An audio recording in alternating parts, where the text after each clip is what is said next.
கோலி talk Kollywood news. சிவலிங்காக்கு போட்டியா கடம்பனை வெளியிடுவது ஏன்? சௌத்ரி பதில்.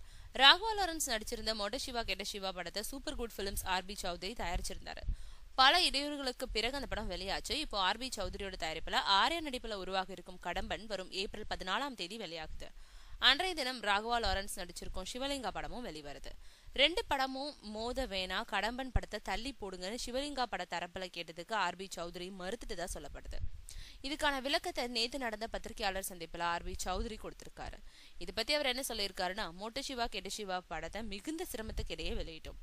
எதிர்மறை விமர்சனங்கள் வந்த போதும் 120 தியேட்டர்கள்ல 25 நாளை தாண்டி ஓடிக்கிட்டு இருக்கு. எல்லாருக்கும் படத்தால லாபம் தான். இப்போ வெளிவர இருக்கும் சிவலிங்கா படமும் என் படம் மாதிரி தான். லாரன்ஸ் நான் அறிமுகப்படுத்தின ஹீரோ. அதே தேதியில கடம்பன் படத்தை வெளியிடுறதுனால அவங்களுக்கு சில வருத்தம் இருக்கு. ஆனா எனக்கு வேற வழி தெரியல.